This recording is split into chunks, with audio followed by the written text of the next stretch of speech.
Welcome to SMR Bitesize. Fun Time Fridays coming right up. But before that, if you like what we're doing, don't forget to like this video, share it with your friends, and of course, subscribe to the channel. It's almost the weekend, guys. Yeah, and on a Friday at SMR Bitesize, we like to let our hair down just a little bit. If you're looking for serious news, views, and mild-mannered rants, you'll find all that in the past 4 days, 5-minute takeaways, all available right here. Fridays is strictly for fun. And this week, we're bringing you our top 5 rundown of the most batshit crazy Tories out there. No mean feat, you might think, and you'd be right. The competition was most definitely fierce. Now, we're not talking here about the just plain evil ones, no. And although they're pretty easy to mock for obvious reasons, both Jonathan Gullis and 30p Lee Anderson didn't make the final cut. Because, you know, scratched beneath their vaguely amusing surfaces and they're pretty nasty pieces of work too. Oh, and don't worry, no mention whatsoever of the bin bag of rancid custard at all. So, whether they're just thick as mince, look ridiculous, or for any other reason are just beyond parody, here's our rundown of the top 5 most batshit Tories serving as an MP right now. And at number 5, it's Helen Watley. Watley? Oh, who cares? A woman so clueless, she looks as if she's been woken from a coma and waterboarded for 5 hours before every interview she ever gives. Don't believe me? Well, take a look.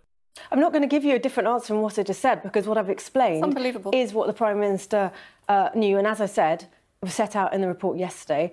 I am here to talk about the NHS. I know, we'll talk about that. And the thing that people really care about. I have 8 minutes with you, and okay. as I said, I'll decide how we conduct this interview, if you don't mind. And so what we're doing is recruiting more doctors, nurses and other health professionals to the NHS all the time. One reason why we've got vacancies is because we're expanding the services and recruiting more. We're on track to have 50,000. What did you just say? One of the reasons you've got vacancies is because you're recruiting more? I mean, for heaven's sake, she can't even clap normally. At 4, the original swivel-eyed loony, the New Forest's Sir Desmond Swain. Sometimes he's wide awake and fresh as a daisy. Others, not so much. Oh, bless. All got a bit too much for him, I shouldn't wonder. But most of the time, he just enjoys talking utter bollocks. Perhaps best demonstrated in this hitherto unseen footage shot last summer at a Village Idiots convention deep within the forest. We have been subjected in the last few months to the most extraordinary incursions into our individual liberty. We have been told who we may meet, when we may meet them, where we may meet them, what we must wear when we do so. Where was the debate? Where was the case made against this? So when a minister announced in the House of Commons that we would by law be required to wear a face covering on penalty of a fine, there was no debate. I was allowed to ask a question. 40 questions followed that statement. My question was, what consultation has there been with the police who will have to enforce this monstrous imposition? That was the only voice of dissent that was made on that day. At 3, who else but the Wigmaster General, Michael Fabrican. No, I said Michael Fabrican. Nearly. Ah, that's the one. Proudly sporting a hairpiece so outlandishly ridiculous that Hugh Merriman, as seen here, is forced to point out to his bewildered colleague that no, it's not alive, it's just a wig. Look. Weirdly, though, his Titanic toupee makes him a real hot catch with the ladies. Do I recognise you from somewhere? I like to tell people that I'm in Home and Away. The beach blonde surfer bum? Yeah, that's me. You are wearing Boris Johnson's hair. No, Boris Johnson wears my hair. I lend it to him. Right. At 2, toy soldier Mark Francois. Yeah, I know, he might be evil as well, allegedly. But for now, we must content ourselves with merely mocking the luncheon meat Penfold, who, frankly, would struggle to threaten his way out of a paper bag. Please nip back to the department and ask them to sort their bloody selves out, because if not, Cummings is going to come down there and sort you out his own way, and you won't like it. Likes nothing more than putting Johnny Foreigner firmly in his place. So, whilst we want to remain on very good terms with the French people, my message to them politely is, we're now leaving on the 31st of October, and there's nothing you can do about it. But perhaps most famously was once literally stared to death by Will Self. Your problem really, Mark, is not you have to be a racist or an anti-Semite to vote for Brexit. It's just that every racist and anti-Semite in the country did. I think that's a slur on 17.4 million people. It's not. And I think you should apologise on national television. I think that's an outrageous thing to say. Oh, well, you seem to find a lot of things outrageous, though, don't you? But, Will, is it fair to say that? Are you saying that 17.4 million people are racist and bigots because they voted to leave the European Union? No, that's not what I said. That's pretty close to what you said. What did you say? It's not remotely close to what I said. So what exactly are you saying? You seem to be a little exercised. Well, because I'm offended. Well, say it again so we can all politics of offence. All right, well, look, I think you should apologise. To who?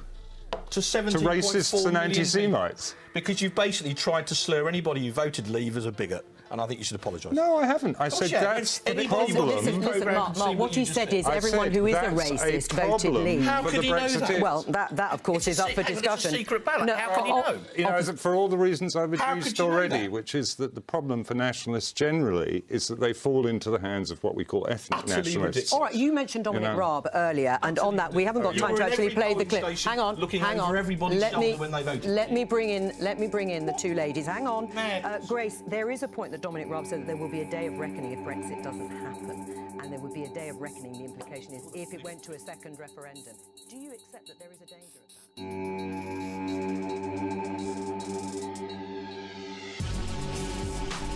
that? But at number one, unfortunately, she's still technically a Tory at the time we put this together. Who else but Mad Nads, Nadine Dorries? Whether gorging herself silly on koala balls down under or getting down with the kids with her latest rap, Nadine is always on top of her brief. But Channel 4's not like the BBC. It's not in receipt of licence fee money. It makes its money from commercial operations. And so, although it's, breezes effortlessly through even the most probing of interviews. Why are you asking me that question? I'd like to know. We've communicated.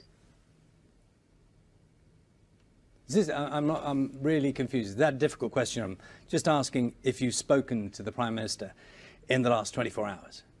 We have communicated. Okay. What has he communicated to you?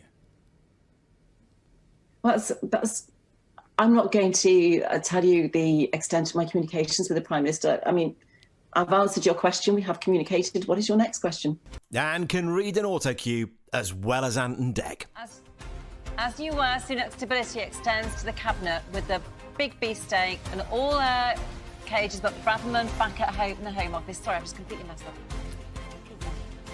They're in our studio and we've risked them for a clue. Stick around for Just Stop Oil live. In fact, even comedian Zeus Kempner struggles to make her brilliant parodies distinguishable from the real thing. Naomi, have you lost your mind? No, I haven't. I've never felt more sane. Our Prime Minister will reign supreme once more, or my name's not Nadine Dorries, Naomi Forrest. And I will be a lord. You mark my worms. So, those are our top 5, but who did we miss out? Leave your thoughts in the comments. Better still, pop us some links to some juicy evidence. If you enjoyed this video, visit 16millionrising.co.uk, where you can listen to this week's full radio show for free, support us with a donation, buy us a coffee, or subscribe as an early riser. Back Monday.